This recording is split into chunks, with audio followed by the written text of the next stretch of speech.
రెండవ అధ్యాయము మరుగైన మన్నా. ప్రభువు మనలో ఒక నూతన కార్యమును జరిగించునను సందేశము ఇంతకు పూర్వమే చెప్పబడెను.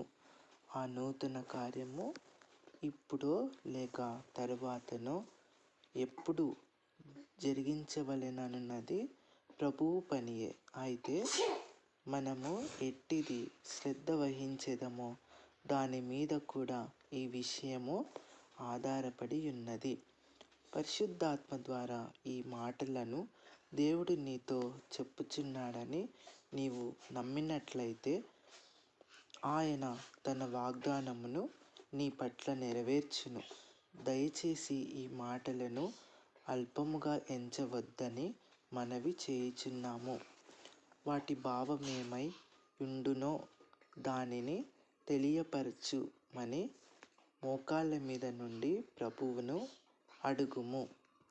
ఒకవేళ నీ హృదయంలోనున్న అంధకారమే నీవు విని గ్రహించకున్నట్లు నిన్ను ఆటంకపరచుచుండవచ్చును. అయితే ప్రభువు ఇచ్చిన అధికారముతో అంధకార శక్తులను గద్దించి బంధించగలము. ప్రభువైన యేసు సహపనివారమైన మనకు ఇట్టి ఘనత ఇవ్వబడినది. నీవు కూడా ఆయన జతపనివాడవై నట్లయినచో నీవును ఆ ఆధిక్యతను పొందగలవు. Point number 1. ఎవరితో ఈ మాటలు పలుకబడెను? మొట్టమొదటిగా మానవుడవైన నిన్ను తన జతపనివానిగా నుండుటకు ఎందుకు పిలిచెనో అని నీవు ఆశ్చర్యపడవచ్చును. నాకును అది ఎంతో వింతగా యుండెను. నేను మొదటిసారి ఇచ్చిన సాక్ష్యమును ఎన్నటికినీ మరచిపోలేను. కెనడాలోని విన్నిపెగ్ అను పట్టణంలో నేను నూతన జన్మము పొందిన తరువాత విశ్వాసులు సహవాసంలో నుంటిని. వారందరూ ఒకరి తరువాత ఒకరు ఎట్లు రక్షింపబడిరో చెప్పుచుండిరి. వారు రక్షింపబడిన విధమును గూర్చి చాలా చెప్పిరి. నేను చెప్పవలసిన సమయము వచ్చినప్పుడు నేను చాలా భయపడితిని. నేను కూర్చుండిన స్థలములో నుండి లేచిన వెంటనే నా కాళ్ళు చేతులు వణుకుటకు ప్రారంభించెను. వణుకుచునే ప్రభువైన యేసుక్రీస్తు నన్ను కూడా రక్షించెను. నేను అగ్నిచేత కాల్చబడి బూడిద చేయబడుటకు మాత్రమే తగిన వాడను. ఎందుకనగా నేను బైబిల్ను చింపివేసిన వాడను, క్రైస్తవులను హేళన చేసిన వాడను.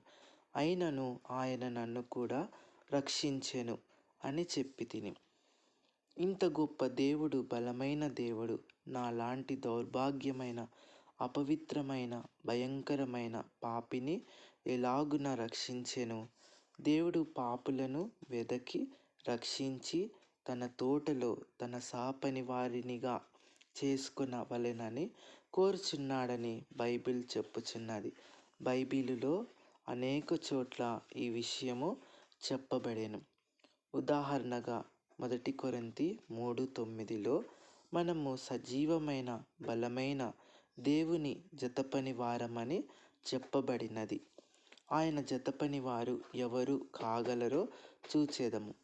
వెర్రివారిని, బలహీనులైన వారిని, నీచులైన వారిని, తృణీకరించబడిన వారిని, ఎన్నిక లేని వారిని దేవుడు ఏర్పరచుకొని ఉన్నాడు. చెప్పబడిన ఈ గుంపులో దేనిలోనో ఒక దానిలో నీవు చేరి యుందువు. ఒకవేళ మొదటి గుంపులో లేకపోయినా రెండవ గుంపులోనైనను లేక మూడవ, నాలుగవ గుంపులోనైనను చేరియుందువు. మానవునిగా ఏదో ఒక గుంపుకు చెందక తప్పదు. వెర్రివారిని, నీచులను, తృణీకరింపబడిన వారిని, ఎన్నిక లేని వారినే దేవుడు ఏర్పరచుకొని ఉన్నాడు. ఎండిన గడ్డి లాంటి వారినే తన జతపనివారిగా నుండుటకు పిలిచియున్నాడు. అంతేగాక బలవంతులను, జ్ఞానులను, ఎన్నికైన వారిని సిగ్గుపరచుటకు దేవుడు ఇట్టి పాత్రలను ఎన్నుకొనెను. ఈ దినములలో మీరు అణుబాంబులను గూర్చి వినుచున్నారు. అవి పర్వతములను ఆవిరి వలె కరిగించగలవు.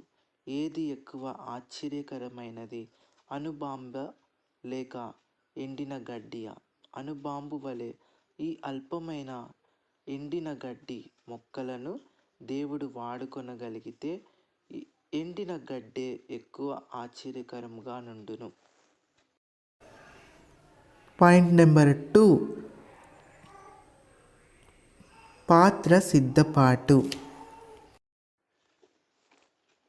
ఆ పాత్రను లేక ఆయుధమును ఆయన సిద్ధపరచు వరకు దేవుని ఉద్దేశము దాని ద్వారా నెరవేర్చబడదు.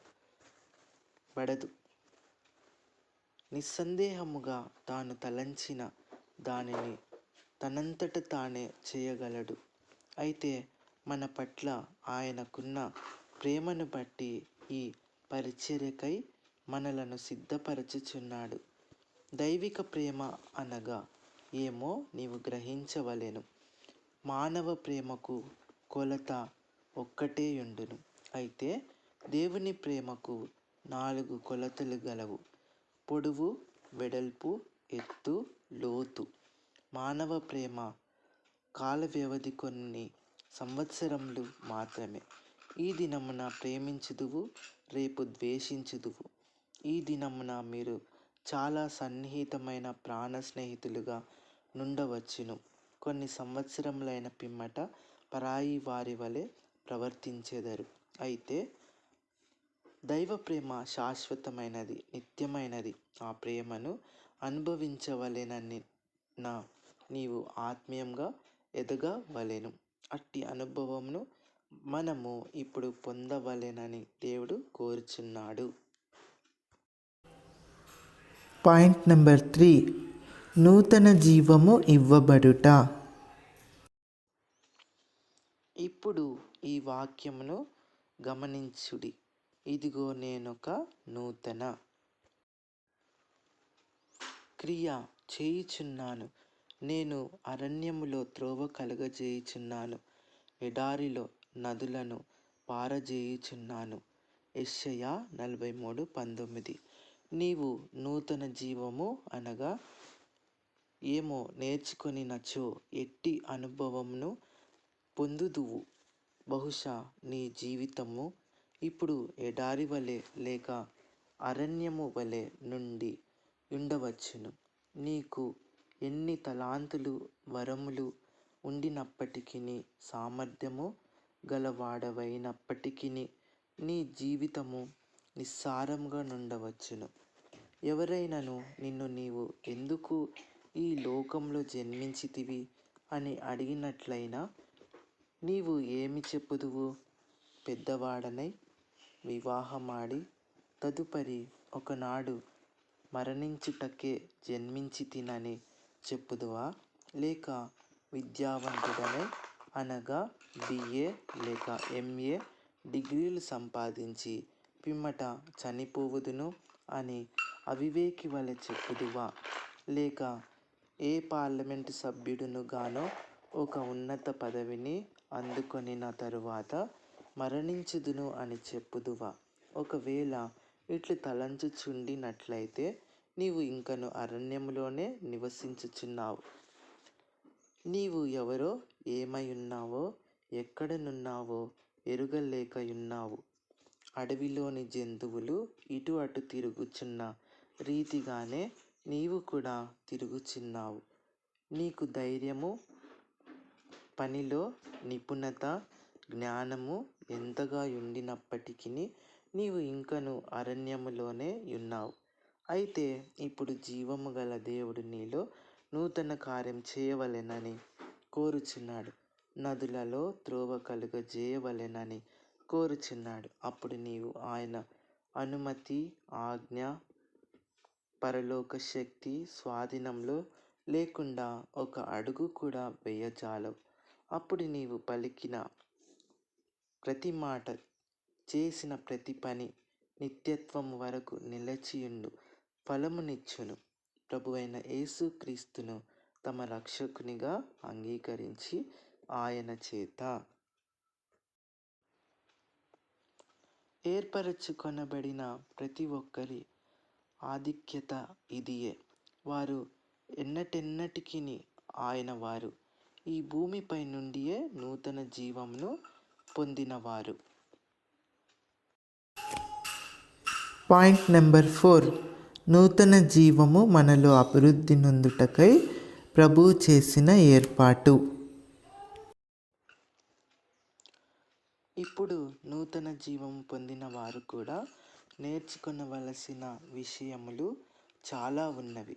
ఈ నూతన జీవము అనుభవించుటకు నీకు సహాయపడు 3 విషయములు ప్రకటన 2:17లో దేవుడు తెలుపుచున్నాడు. మొదటిది మరుగైన మన్నా, రెండవది తెల్లరాయి, మూడవది క్రొత్త పేరు. ఇవి కేవలము పేర్లు కాదు కానీ దేవుడు తన బిడ్డలైన ప్రతి వారికి కూడా అనుగ్రహించున్నవిగా ఉన్నవి. కొంతమంది తల్లులు పిల్లలు ఏడ్చినప్పుడు వారు ఏడుపు మాన్పుటకే ఏవేవో ఇచ్చేదమని చెప్పుదురు. దాని తరువాత వాటి విషయము పూర్తిగా మరచిపోయేదరు. అట్టి తల్లుల వలె కన్నీటిని తుడుచు మాటలు దేవుడు పలకడు. ఆయన ఏమి చెప్పినను అర్థసహితముగా పలుకును. ఆయన ఒకరికి ఏమి ఇచ్చినో అది అందరికీ ఇచ్చును. అయితే ఆయన వాగ్దానములు మనలో వ్యక్తిగతముగా నెరవేర్చబడవలెననిచో మనము పాటించవలసిన కొన్ని షరతులు ఉన్నవి. ఒక మానవుడు భూఫలము ననుభవించవలెననిచో ప్రకృతి నియమములను తప్పక గమనించవలెను. అతడు తప్పక పొలము దున్నవలెను, విత్తనము నాటవలెను, పిమ్మట నీరు పోయవలెను. అట్లే మనం కూడా దేవుని వాగ్దానములను అనుభవించక ముందు దైవ నియమములను కట్టడలను పాటించవలెనని లేఖనం చెప్పుచున్నది. కొందరు కొన్ని కన్నీటి చుక్కలను రాల్చినట్లయినా దేవుని యొద్ద నుండి వారు కోరినది పొందగలమని తలంచెదరు. అటువంటి ప్రయత్నములు మనుష్యులై యొద్దనే సాగును గాని దేవుని యొద్ద సాగవు. కొంతమంది భార్యలు ఏడ్చుట ద్వారా వారి భర్తల నుండి తాము కోరినది పొందెదరు. అయితే కన్నీరు దైవ కట్టడలను మార్చలేదు. కొంతమంది ఏడ్చుట వలనను బిగ్గరగా కేకలు వేయుట వలనను పరిశుద్ధాత్మను పొందగలమని, ఆత్మీయ వరములను సంపాదించగలమని తలంచెదరు. అయితే మానవ ప్రయత్నముల ద్వారా దైవ విషయములను ఎన్నటికిని పొందలేరు. కనుక దేవుని నియమములను జాగ్రత్తగా గమనించుట అవసరం. ఆయన మరుగైన మన్నాను, తెల్లరాతిని, క్రొత్త పేరును ఇవ్వనై ఉన్నాడను విషయము సత్యము. అయితే అక్కడ చెప్పబడిన మాటలను గమనించుడి.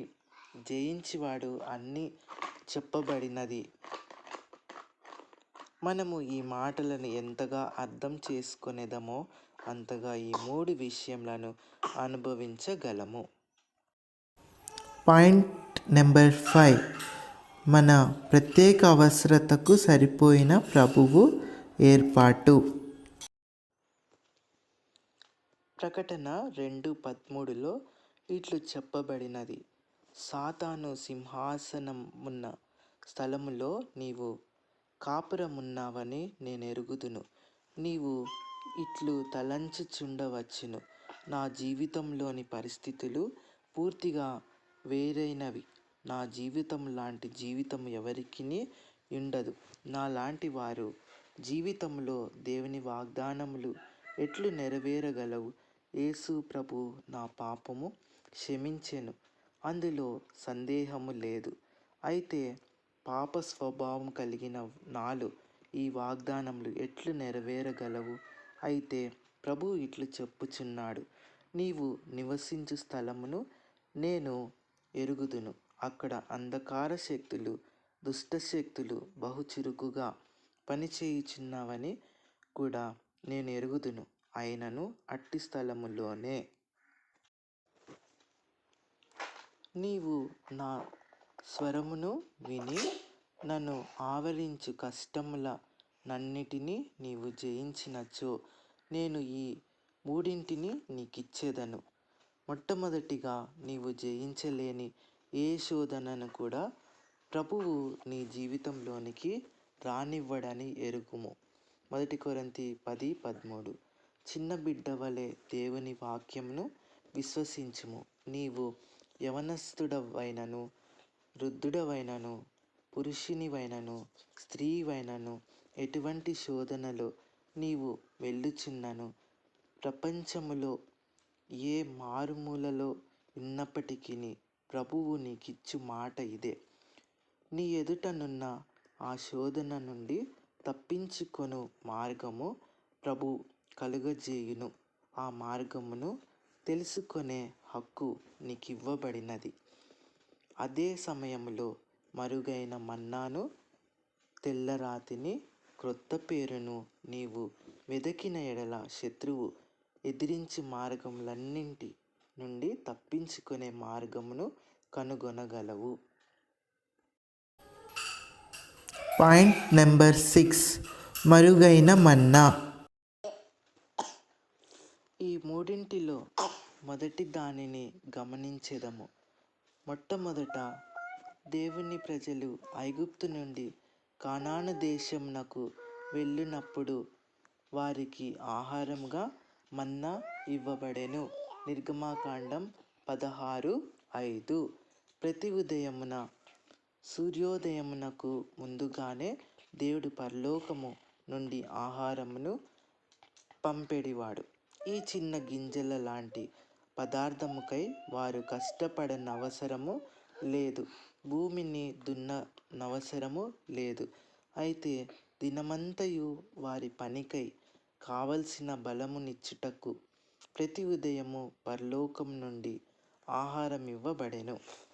యోహాను 6:49లో ప్రభువైన యేసు యూదులతో వారి పితరులు అరణ్యములో తినిన మన్నాను గూర్చి చెప్పెను.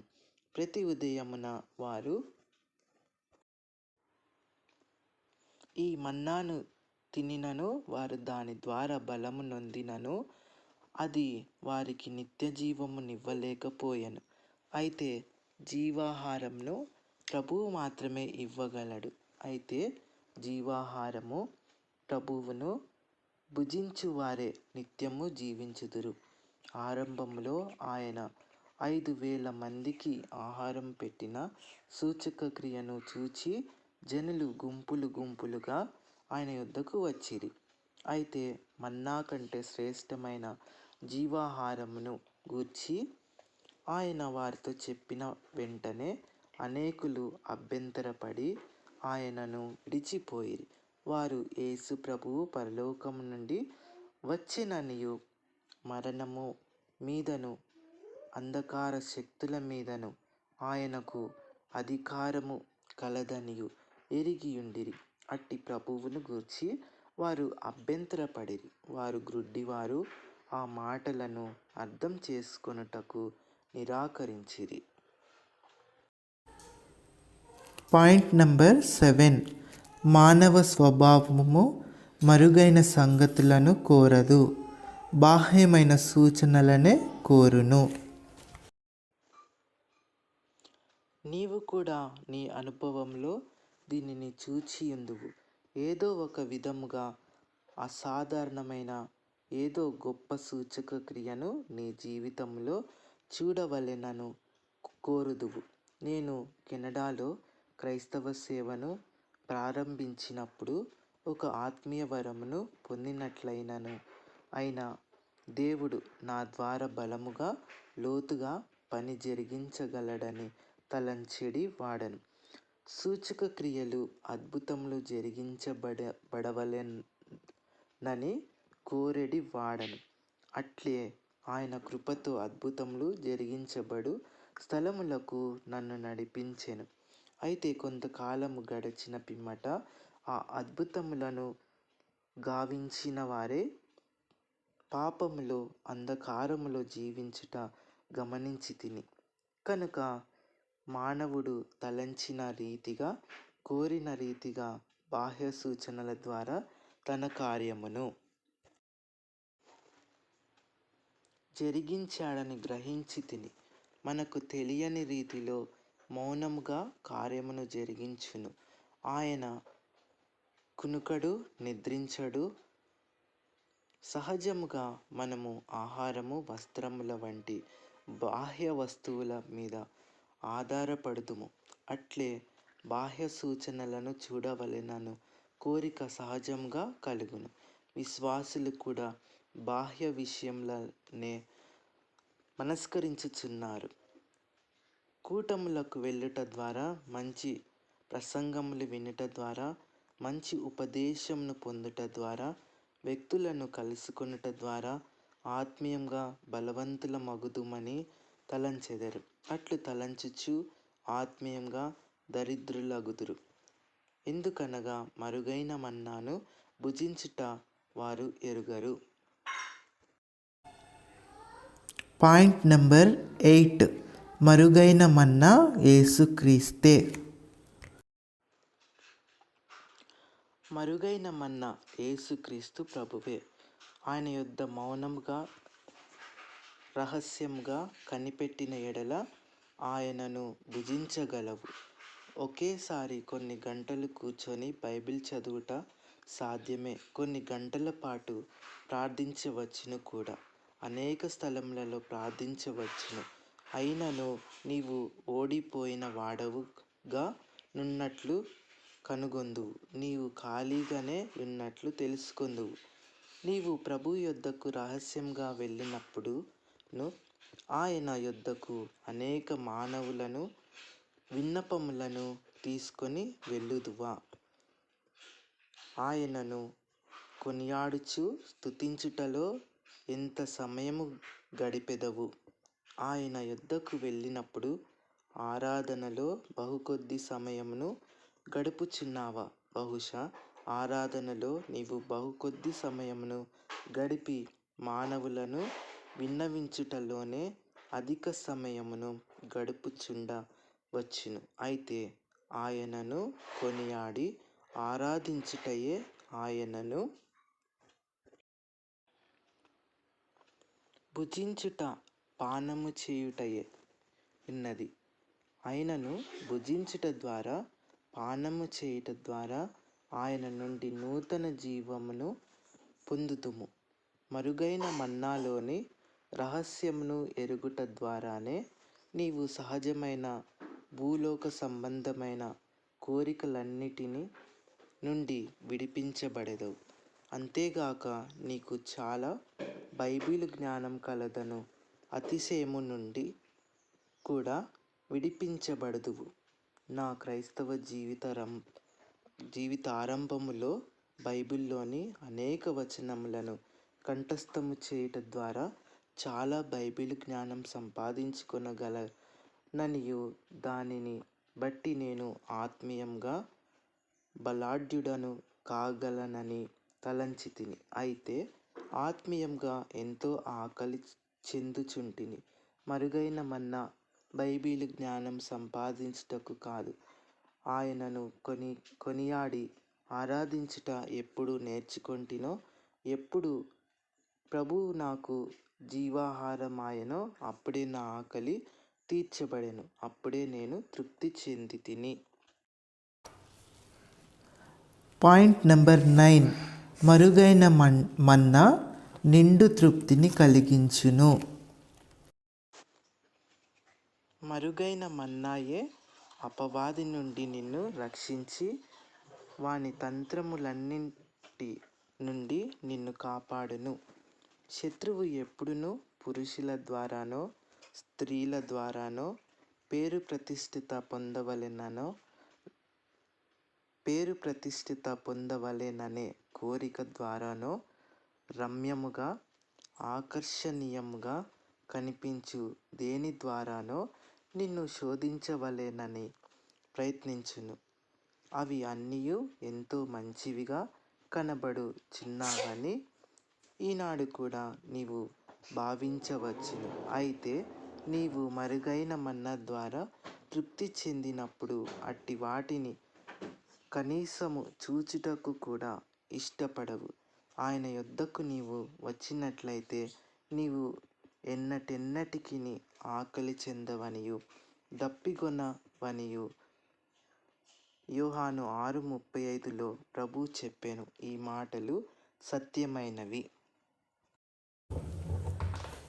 పాయింట్ నెంబర్ 10, అక్కర కలిగియుండిన స్థితి యొక్క ఆవశ్యకత, అలసట, ఆకలి. ఆయనను నీవు జీవాహారముగా భుజించినప్పుడు నీ ఆత్మ మాత్రమే ఆయనను భుజించును. ఆయనను భుజించవలెననినచో శుభ్రమైన పవిత్రపరచబడిన ఆత్మ అవసరము. ఆత్మకు ఆకలి కూడా అవసరము. ప్రభువు తిరిగి లేచిన పిమ్మట గలిలయ సముద్రపు ఒడ్డున తన శిష్యులకు కనిపించెను. వారు అలసియుండుట ఆయన గమనించెను కనుక వారు కొరకై ఆయన ఆహారం సిద్ధపరిచెను. మన ప్రభువు రొట్టె కొరకై ఏ దుకాణమునకు వెళ్ళలేదు. చేప కొరకై ఏ హోటలుకు కూడా వెళ్ళలేదు. వారు ఆ రొట్టె చేపను ఎట్లు పొందిరో వారికి తెలియదు. అయితే అక్కడ ఆహారం సిద్ధంగా ఉండెను. నిజమైన ఆహారము రొట్టె చేప, వారు తినుటకై సిద్ధముగానున్న ఆహారం. ప్రభువు వారి అలసట ఆకలి చూచినవాడై వారికి ఆహారము సిద్ధపరిచెను. అట్లై నీ సేవ నీ అవసరతను బట్టి ఆ మరుగైన మన్నాను నీకు ఇచ్చెను. అయితే నీవు ప్రభు కొరకై ఏ పనియు చేయక సోమరిగా నుండి మరుగైన మన్నాను నీకియ్యవలెనని ఎట్లు కనిపెట్టగలవు? కనుక మొదట సేవించుటకును ప్రభువుకు విధేయత చూపుటకును నేర్చుకొను. అప్పుడు ఆయన మరుగైన మన్నాతో నిన్ను ఎట్లు పోషించునో నీవే చూచెదవు. మనము మన క్రైస్తవ జీవితమును ప్రారంభించినప్పుడు క్రీస్తు మనలో నిరంతరము నివాసము చేయుటకు వచ్చును. ఆయనను భుజించుట ద్వారా, పానము చేయుట ద్వారా ఆయనను అధికముగా పొందుదుము. మన భారములన్నీ ఆయనే భరించును. అనేక పర్యాయములు దేవుని సేవలో రాత్రి వేళలో సరియైన నిద్రయుండదు. మనము తిను ఆహారము కూడా స్వల్పమైనదై మనము చేయవలసిన